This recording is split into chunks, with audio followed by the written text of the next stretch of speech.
Hi, everyone. Louise here, the First Lady of Nutrition for the First Lady of Nutrition podcast. And it's my pleasure today to welcome a very intriguing guest, Dr. Damon Miller, who is not only a fan of my Fat Flush plan, but is an extraordinary physician in his own right.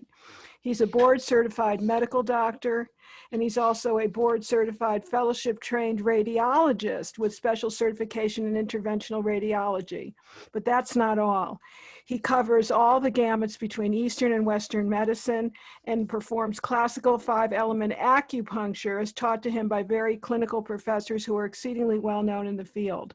So I'd like to welcome you, Dr. Miller, to the First Lady of Nutrition podcast.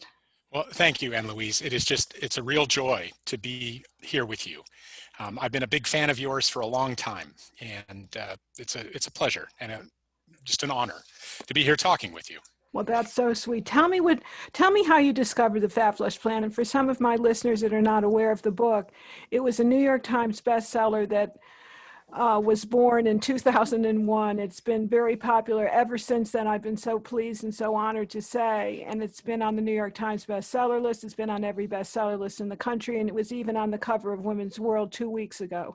So it's an evergreen program that's very attractive for people that need to lose weight, need to shore up their liver, and people with autoimmune disease. How are you using it, Dr. Miller?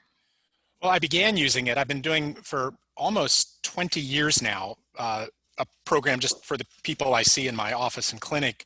That it doesn't have a very imaginative name. It was just called the Healthy Eating Workshop. But when I had the thought that many years ago to start this, I was looking at resources that already existed, seeing is there a program out there that I can just sort of adopt and not have to reinvent the wheel myself. And the Fat Flush Plan quickly rose to the top as something I was looking for, and partly because a lot of reasons, the things you've mentioned, but it's based on just using real food. It was clear that you had a real mastery of nutrition. I could tell that by how you'd put it together.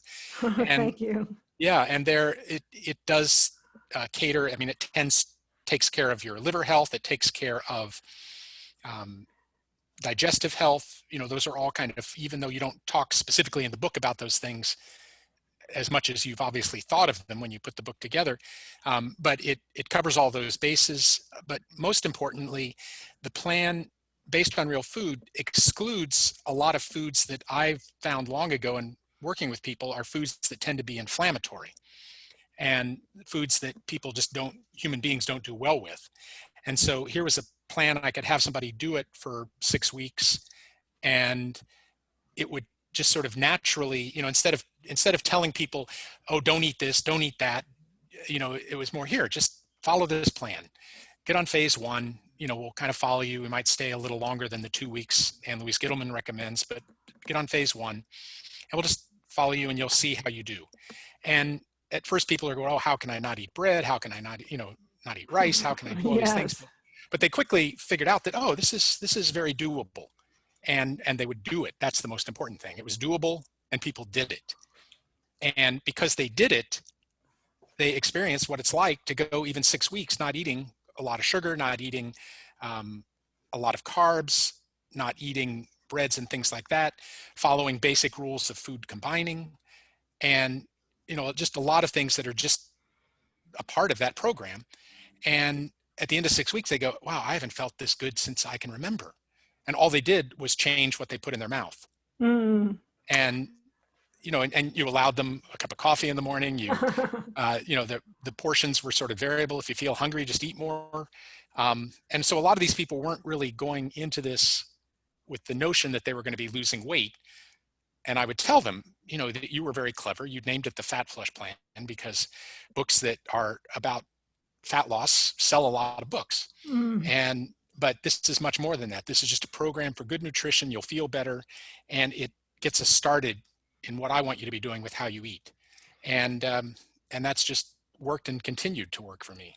I'm so happy to hear that. Yeah. One of the focal points of the program, of course, as you mentioned, is liver health. It's lymphatic health, liver health, and GI health. But what I've noticed that you are now very engaged with is the health of the optic nerve. So I know that you have studied with some of the real nutritional stars out there.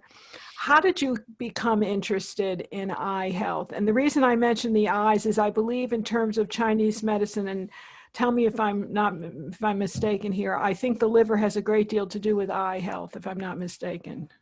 It does, although the way that liver, when a Chinese medicine doctor says liver, they're talking about a whole lot more than that organ that sits in the upper right-hand side of your abdomen.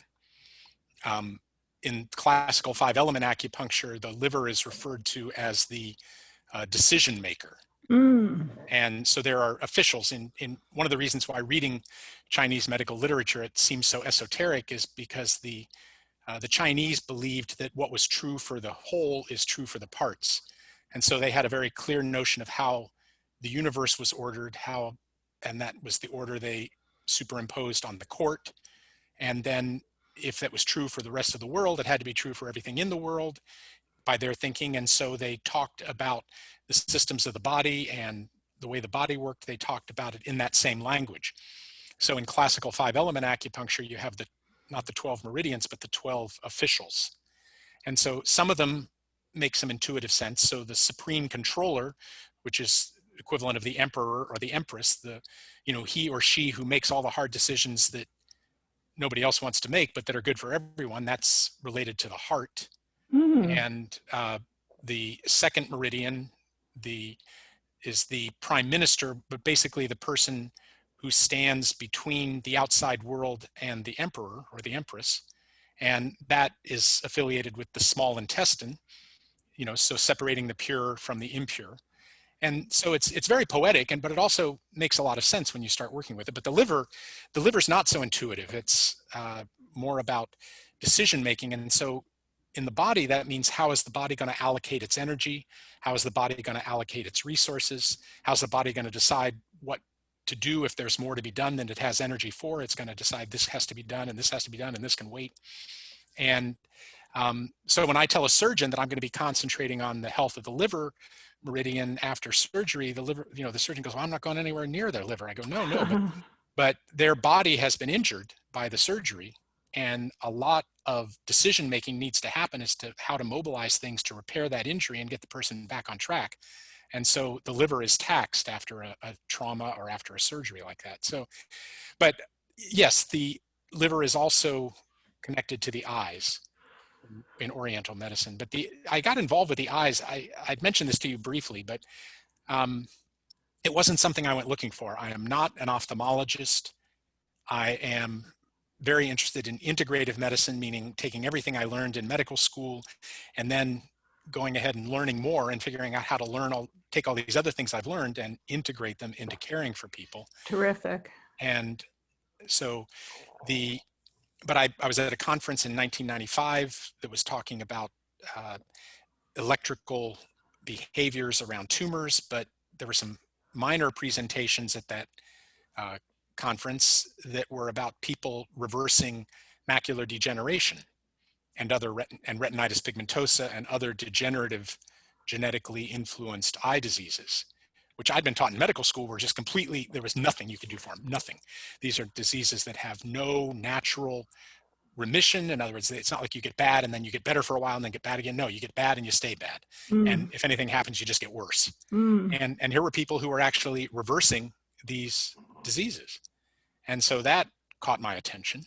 And, I left the hospital-based practice I was in, and just because I was very, I bought my first book on herbs when I was 12 years old with money I was mowing grass. So I didn't really understand that nobody else in my class was buying books on herbs, but it just seemed like a natural thing for me. And my grandmother was sort of an herbalist, but I had this long history of knowing that there were things you could do to help people that were about more than just pharmaceutical drugs and surgery and things like that. And so I was working, as you said, in radiology. So if you're in a hospital and in the Department of Radiology, you basically see every case that comes through the hospital. There's hardly anything that comes in that doesn't get some kind of an imaging study, an ultrasound or an X-ray or CT, MRI, things like that. And so I'd see all these very interesting cases that would have these huge workups, and you'd end up with a chart that was 3 feet thick and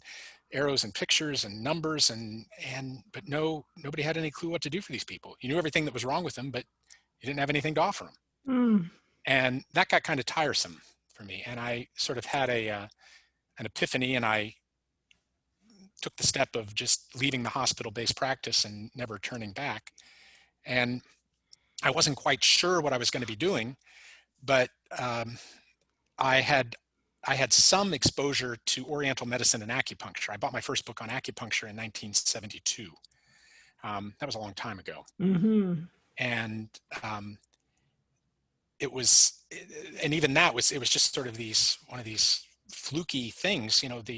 I was in college at the time, and the kind of dorm parent, if you want to call it that, I was living in a dormitory at Yale University, and the guy who was sort of the person, the in loco parentis, watching over all the freshman college students, making sure they didn't get in too much trouble. He was a medical student, and he got tapped.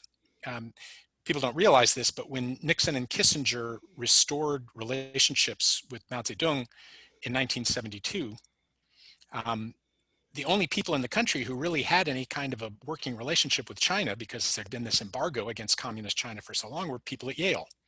Yale has a long history in China. It had maintained its relationship with the Chinese even during the embargo by going in and out of China through Southeast Asia. And everybody kind of looked the other way. The Chinese liked it because it brought in Western ideas and information, and the United States liked it because it brought back information about what was going on inside communist China. So anyhow, he was a medical student. He got tapped to go with the entourage that went with Nixon and Kissinger.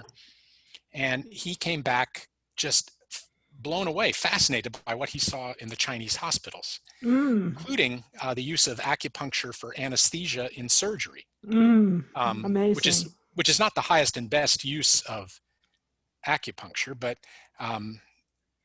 classical acupuncture would say if you're doing something to somebody and it hurts them, stop doing it. But there are tricks to give somebody enough anesthesia to do a surgery, or you can do it on a rabbit. You can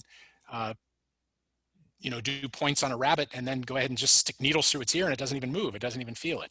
So it's not just power of suggestion. It's something real. But anyhow, he came back. So I bought this book on acupuncture, and that was the beginning of it all. And when I left the hospital-based practice, I decided, well, this is the best thing I already have that could help me deal with people without just giving them drugs. Because I was at the top of my class in pharmacology in medical school. And I spent my whole first year in internal medicine. That's where I started, making people better by taking them off their drugs. Oh my goodness.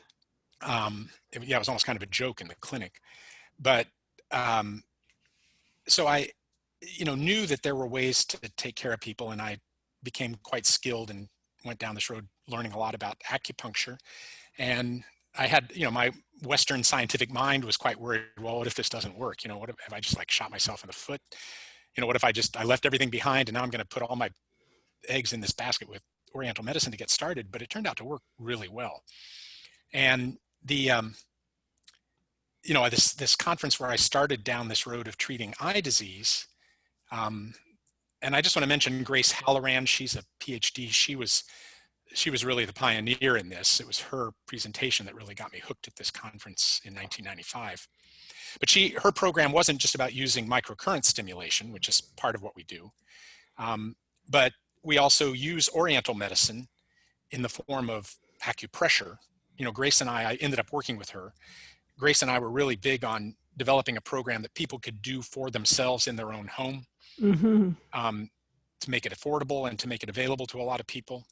And the Oriental medicine part was with needleless acupuncture or acupressure. So that's one of the things, we teach people how to do that as part of the program. And the microcurrent stimulation, that's an important part of it too. There's also exercises that increase blood flow to the head and the eye.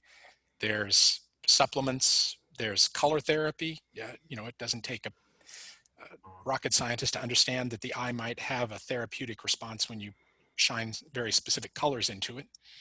And then diet has become a part of it too. So the healthy eating workshop that I mentioned, that's something that everyone in the eye program is required to do, and that's included as part of their program.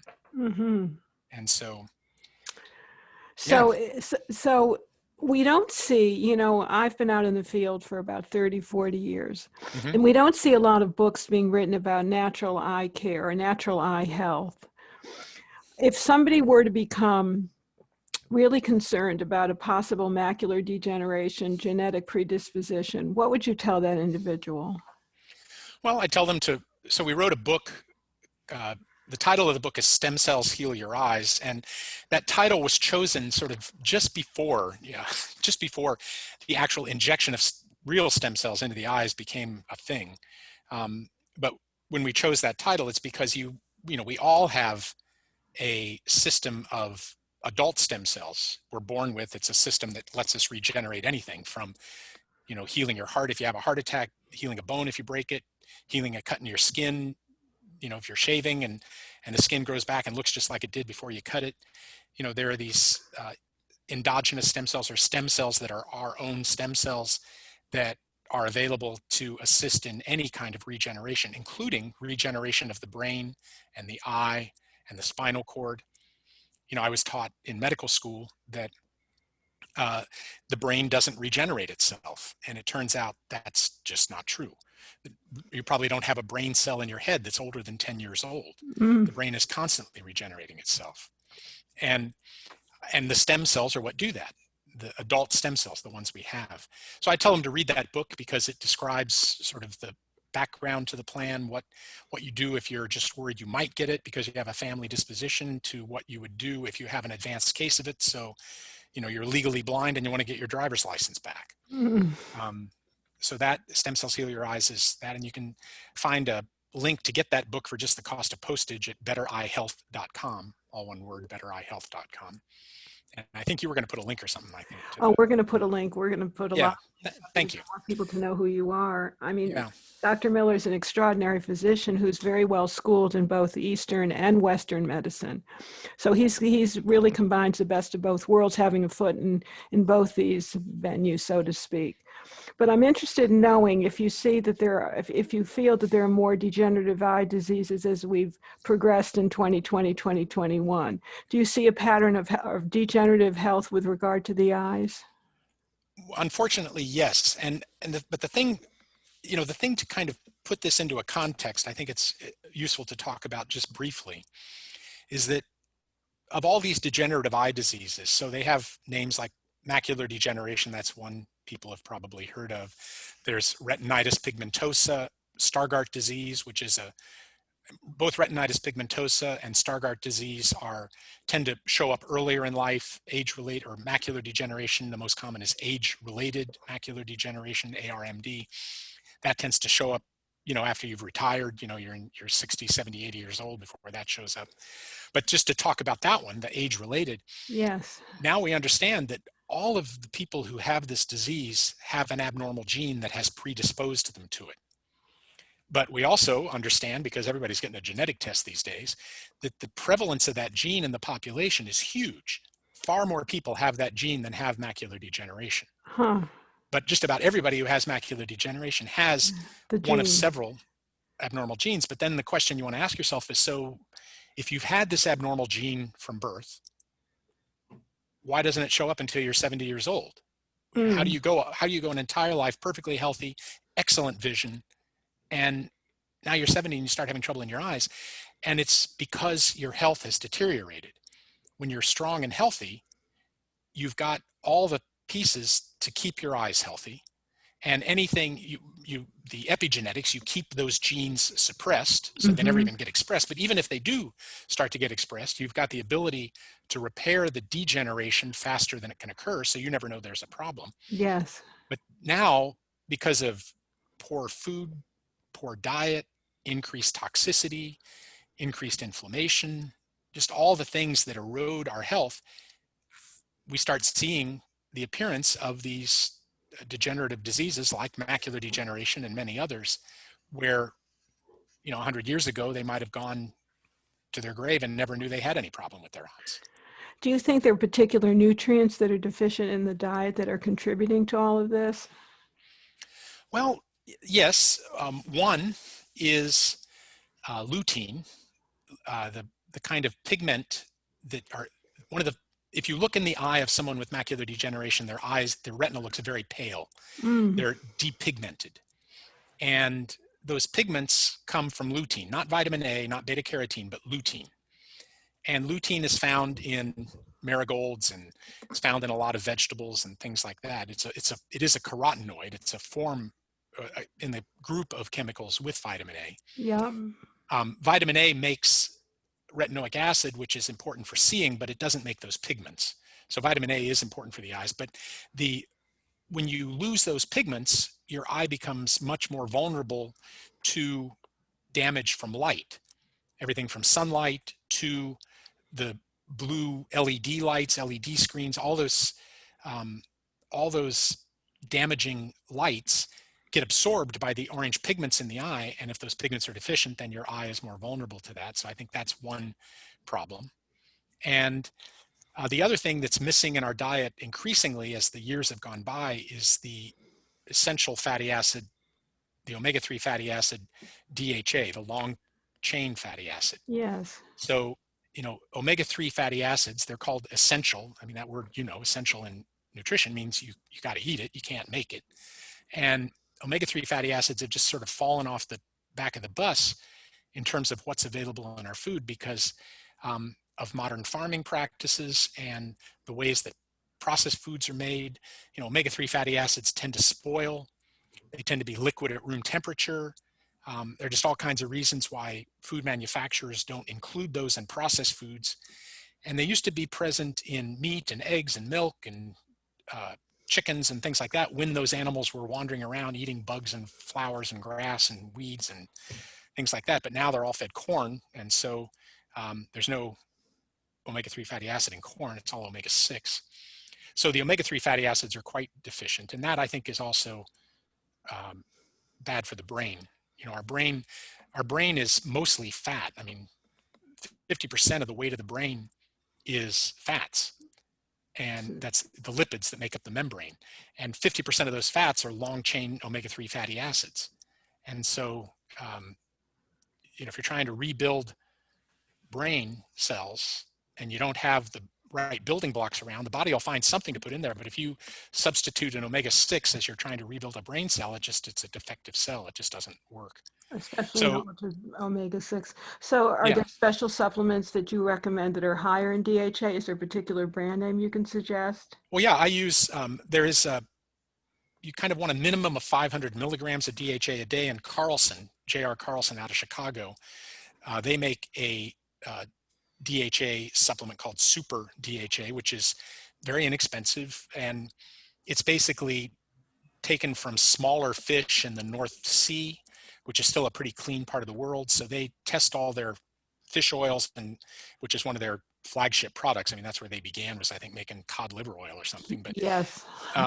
but they certify that all their oils are clean and free of all toxins, free of all heavy metals, and because they take this from smaller fish, just one super DHA pill a day is all you need. So it ends up being pretty easy to get the dose you need with just one pill. So that's good for the brain and good for the eye. Yeah, and then the lutein, there are a number of there's one company out of Europe called Flora Glow.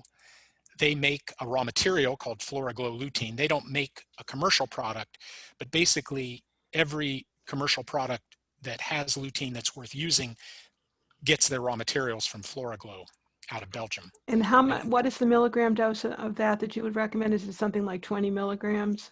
No, 40. So there's a huge body of work on lutein that goes back to the 1950s, and you need all of that work.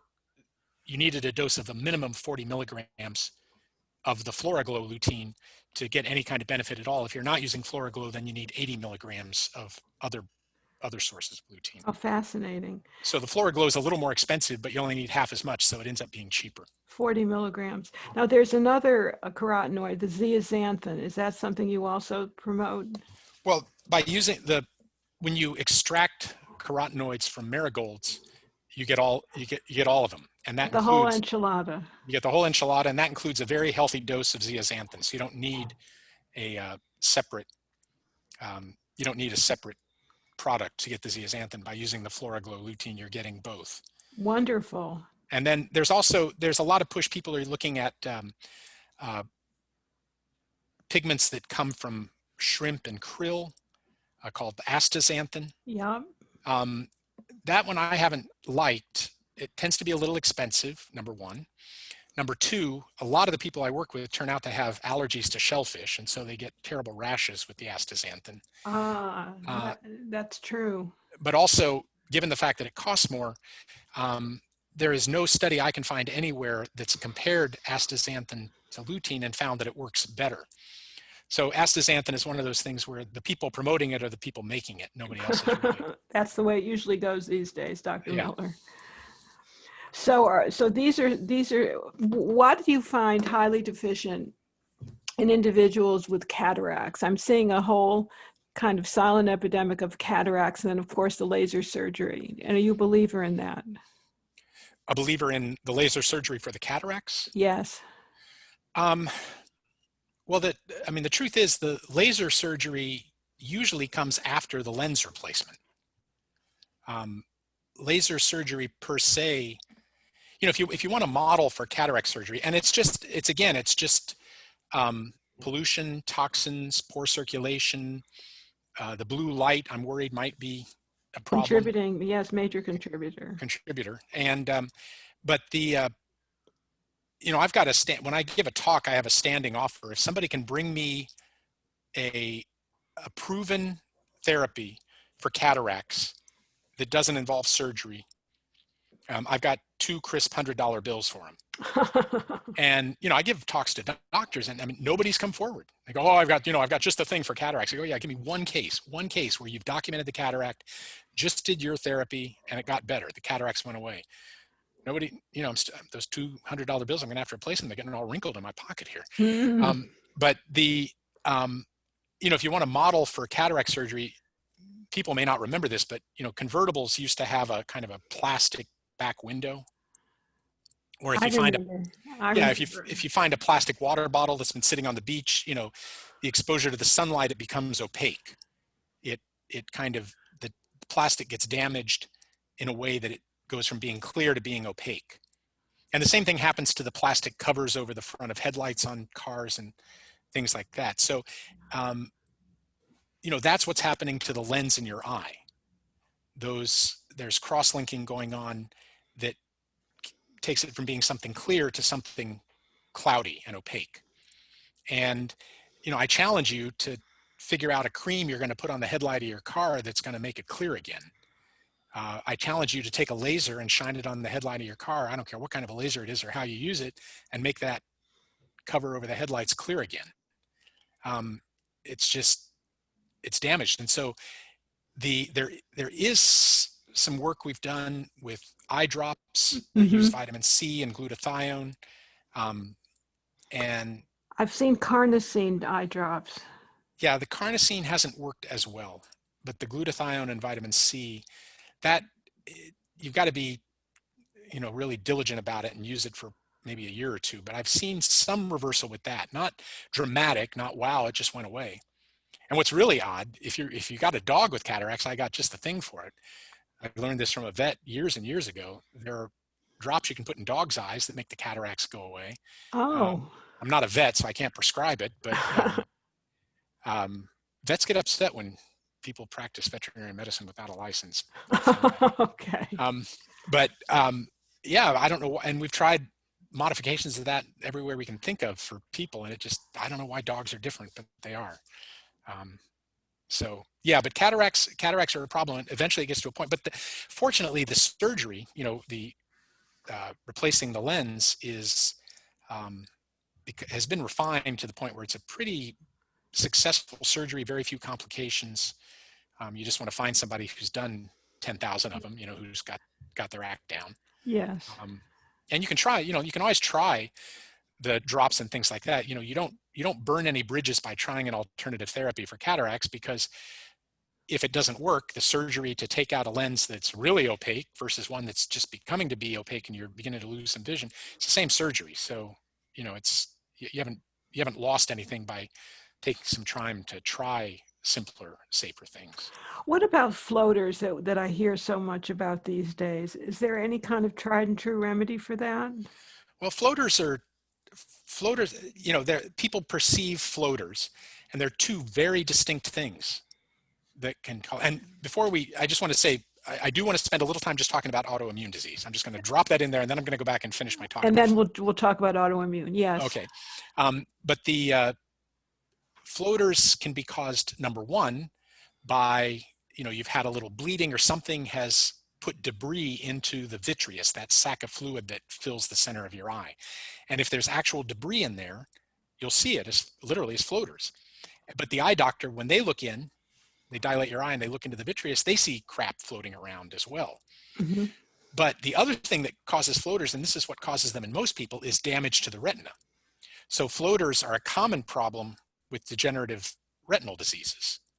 And if you want to think of it as, you think of how a video camera works, you've got, as a mechanical model of the eye, you've got a lens and it focuses an image onto a plate, and that plate is able to turn that light into electronic signals, which can then get shown on a TV screen or recorded onto some kind of a recording medium or as a digital file.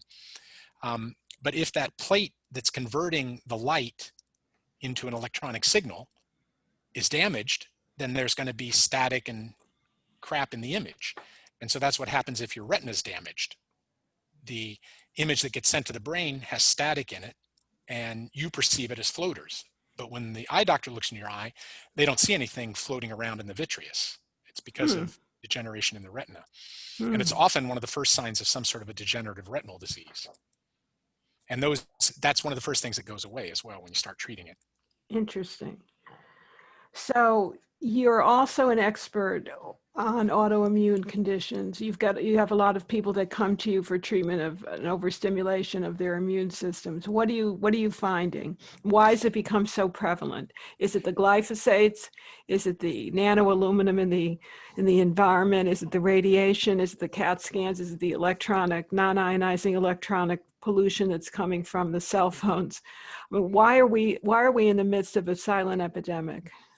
Well, it's all of those things. So let me just start by saying the way I view autoimmune disease, what I think of when I think of autoimmune disease. Please.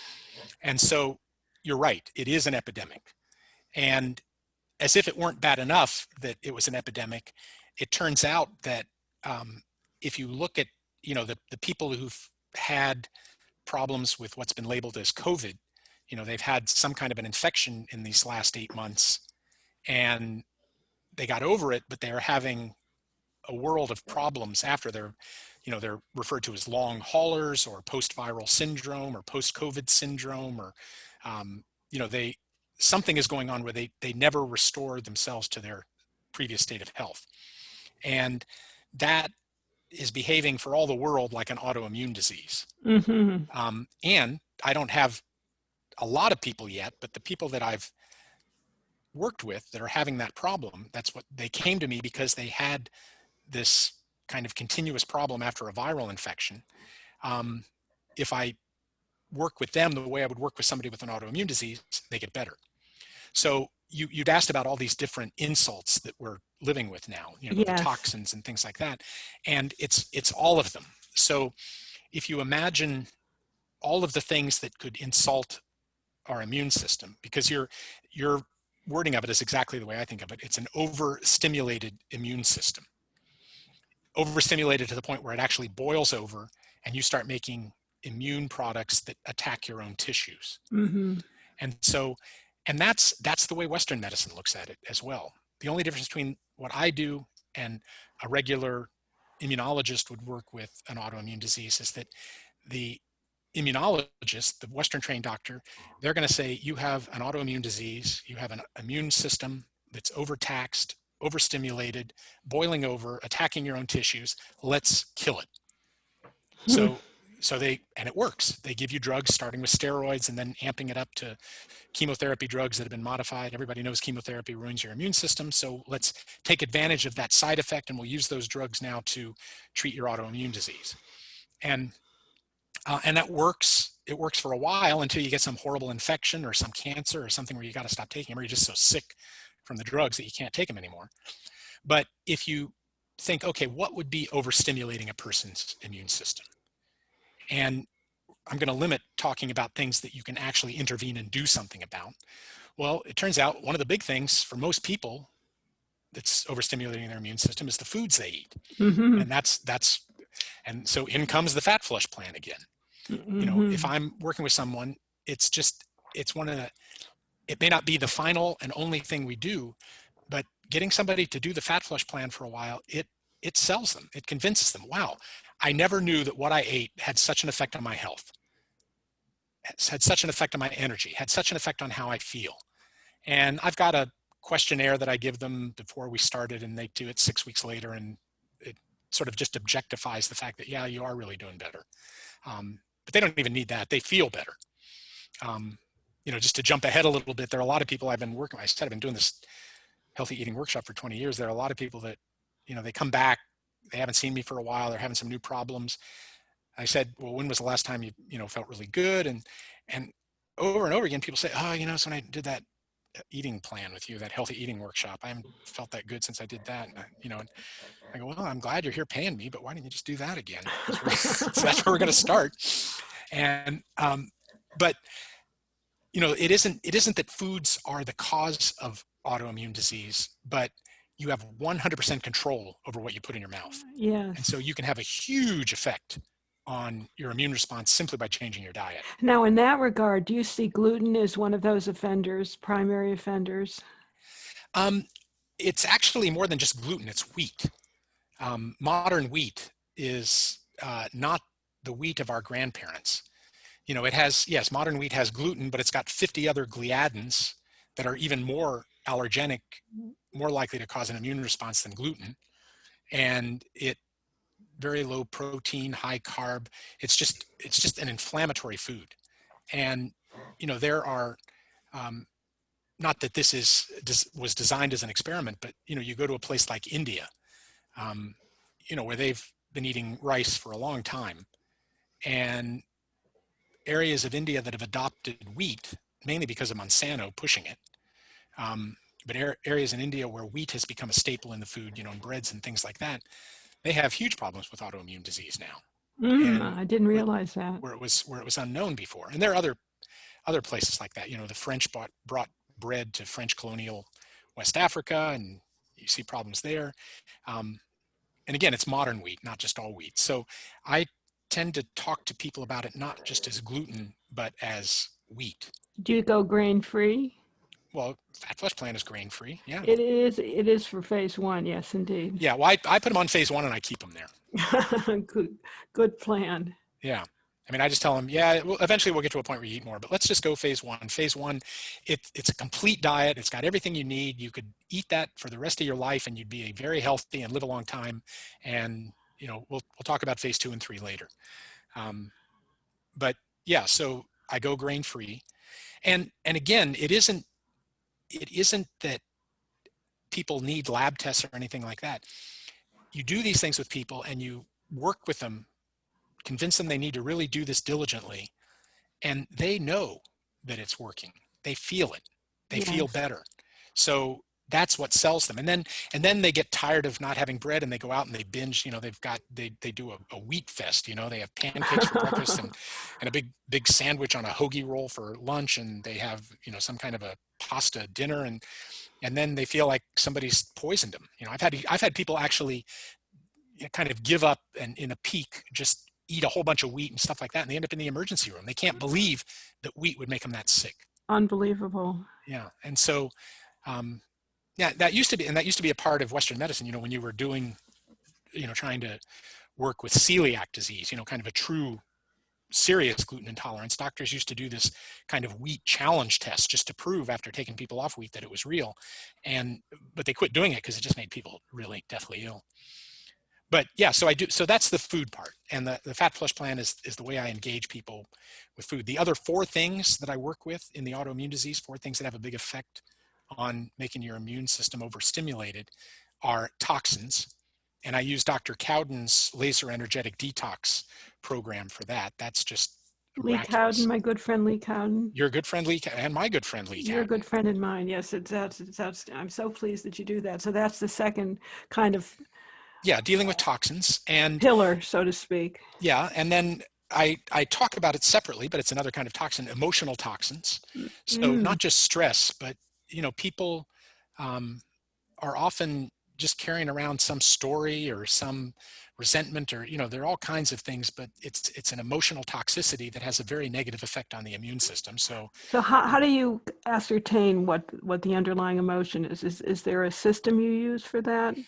yeah, I do. One is there's so one of the things about autoimmune disease is that this kind of blueprint I'm laying out of what you do, you deal with the five things. I'll just name the other two. So there's the foods, the toxins, the emotional toxicity.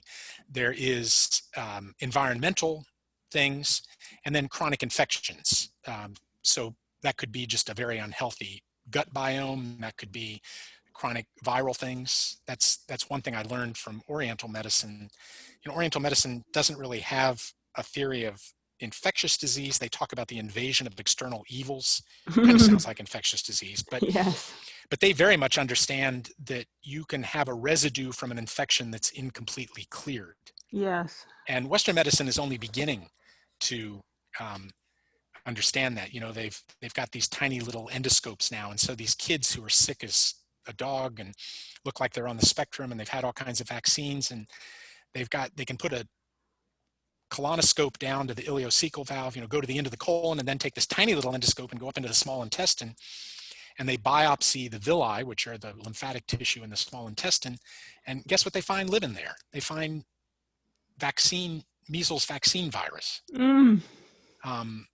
So, it isn't just, so there are ways that viruses hang out in the body. So ascertaining what that is, which I do mostly with energetic testing, but having some plan to deal with chronic infections, bowel health, dental health, those things can be a chronic negative stimulus to your immune system. And So then, you do use energy medicine. That's what I was trying to get at. yeah, I do. And I use either muscle testing or electrodermal screening. And electrodermal screening has proven to be faster, and it's been quite useful. So that's where I mostly go to in terms of the diagnostics, in terms of figuring out what's wrong. Are you seeing a lot of Lyme disease in that regard? Well, Lyme disease, it's interesting. Let me just finish one thing about the question you had asked, because it's important. The question you had asked about the emotional toxicity. Yes, we'll go back to the emotions. Then we have to talk about Lyme. There's so many questions. Every time you say something, I think of 10 more questions I want to ask. Well, good.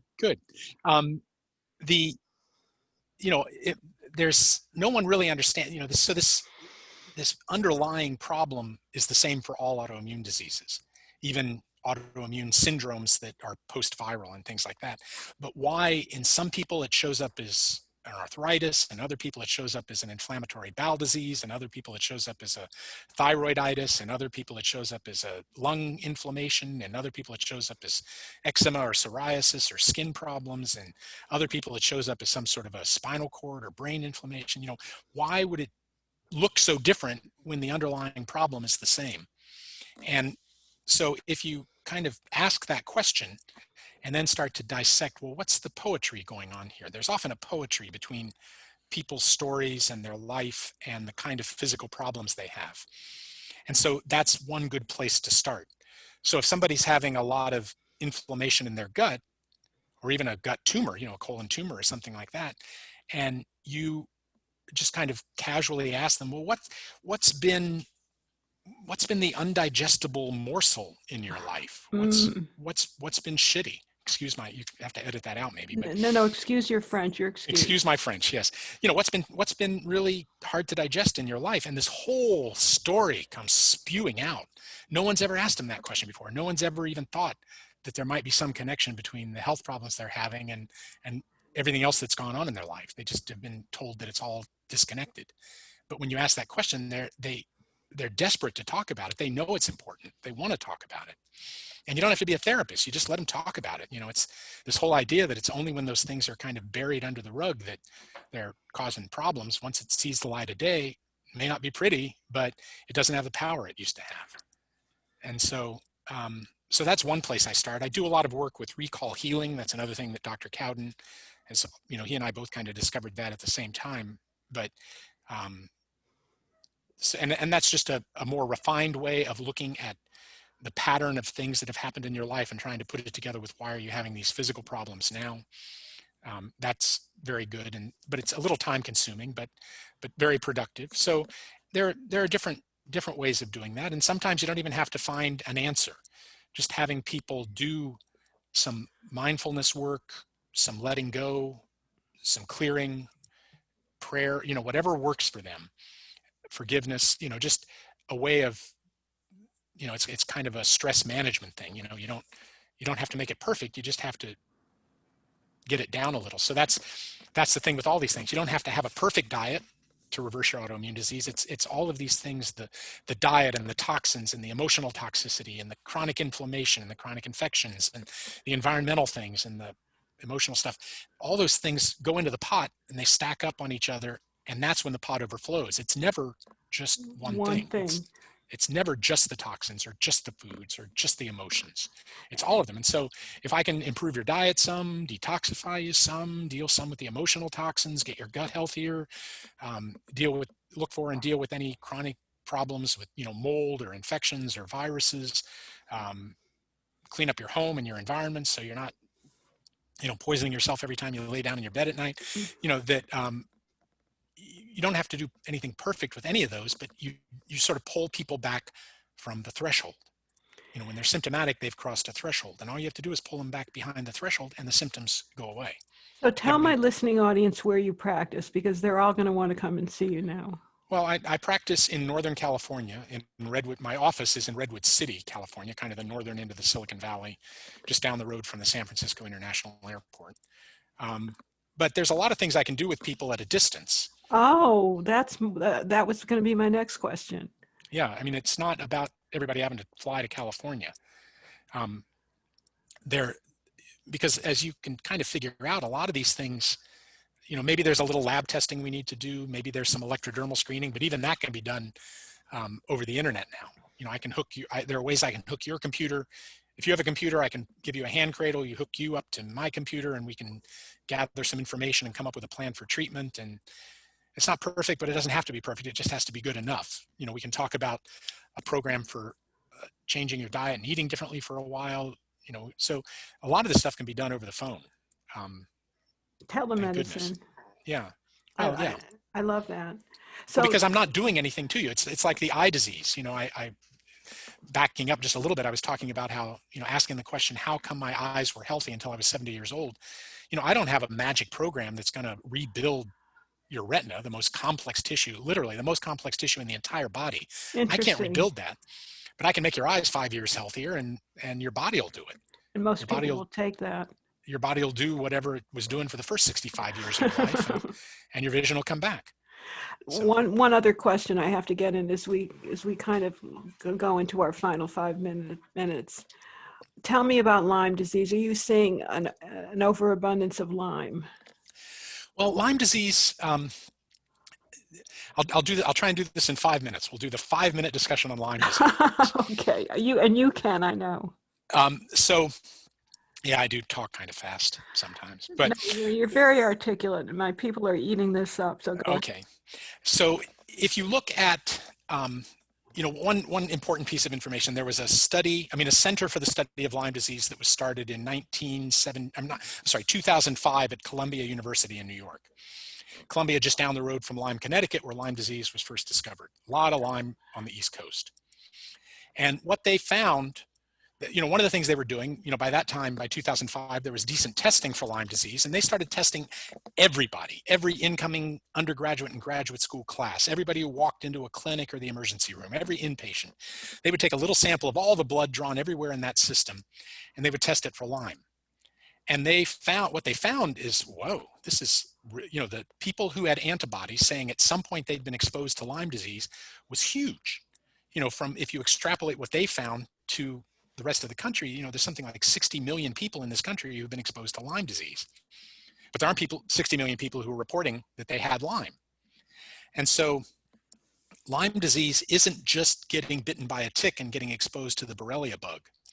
There's got to be a lot of other things that have compromised your health for you to develop chronic Lyme disease. And to use a different example, what we understand now about AIDS. AIDS is a pretty routinely fatal infection without very elaborate treatments. But in the years since 1985, when AIDS was first identified, what we found is, well, there are these people out there who have antibodies. They're HIV, human immunodeficiency virus positive. They have an antibody to HIV, but they've never been sick. They're not sick now. You can't find any virus in their body. Somehow they threw it off like every other virus they've ever seen. And there's a realization that, wow, if we'd been studying those people for the last 30 years, we'd be further along in understanding what to do about AIDS. And the same is true of Lyme disease. People think of Lyme disease as this deadly, horrible chronic disease. And the Western approach to it is, okay, we've identified this bug in you. Now we find the right drug, mix the bug in the drug, and everything will be better. And 3 years later, after lots of intravenous antibiotics, you're still sick. You realize, well, that didn't work. And so, people, if you really start looking, people who have chronic Lyme disease have a lot of other challenges to their health. They usually have multiple other chronic viral infections. They have herpes or Epstein-Barr or cytomegalovirus or, measles vaccine lingering in their small intestine, or, all these different things. They're toxic. They've got a terrible diet. They've got a horribly sick bowel. They're just all of these things that are a setup that their body is so challenged that it can't clear Lyme or anything else. And so you have to kind of approach them that it's not about Lyme disease. You have to improve the health of the person. You have to deal with all of the different components, all the different infections. And you can't do that usually very effectively with Western drugs. You have to heal their immune system, heal their gut, and approach if you're going to use anything that's antimicrobial, antiviral, antifungal, antibacterial, you have to use herbs and homeopathics, things that aren't toxic in themselves, or else you just further poison the person. So, Dr. Cowden, our friend, he developed a Cowden protocol for the treatment of Lyme disease. It's a little complex, but he developed that protocol after working, I won't name names, but there's some doctors out here in my neighborhood who, if it weren't so serious, it'd be kind of funny. They spend all day treating people with chronic antibiotics for Lyme, and then they go talk at conferences about how antibiotics don't work. And they know it because they've got thousands of patients proving that it doesn't work, so he kind of challenged one of these doctors. Goes, well, let's take, give me a couple hundred people that have failed on antibiotics, and I'm going to put together an herbal protocol. We'll put them on it. I'm not going to do any kind of assessment. I'm not going to do any energetic testing or anything like that. We're just going to have this one cookbook program. Everybody goes on it, same program, and it just rotates through a number of antimicrobial herbs and things. And 85% of those people who had failed on antibiotics got better on Cowden's protocol. And you can get that, you can find, if you just look up Cowden protocol, you'll find that that's still out there and available. Amazing. Yeah. Well, we've come to the very end of our lovely podcast, and you are just a wealth of information, Dr. Miller. This has been a real pleasure. Thank you. I just, in what remains of the rest of my life, I think I have another career in front of me, but it's just to be out there talking about how important it is to really just take care of your health. I mean, that's how you stay healthy, is you take care of your health. But we can find you, people can contact you directly through bettereyehealth.com. They can. There's also a second website which has just other information, organicmd.com. We'll put both of those in the show notes. And our podcast, if you go to like Apple Podcast or something, is Organic MD. That's all one word, ORGANICMD. But yeah, and I can give you, I can send you an email that I'm happy to have you put up so they don't have to go through the website. If they just want to email me, that'd be fine. Send me everything. Okay. And we'll send you everybody. So I'm going to thank you once again, Dr. Damon Miller, for being my distinguished guest today on First Lady of Nutrition podcast. And I want to thank my sponsor, Unikey Health Systems, my go-to for the best anti-aging, women's and men's health products, and self-health programs and testing. So for Louise Gittleman, from Louise Gittleman, for the First Lady of Nutrition podcast, goodbye, good luck, and shalom, shalom, everyone out there.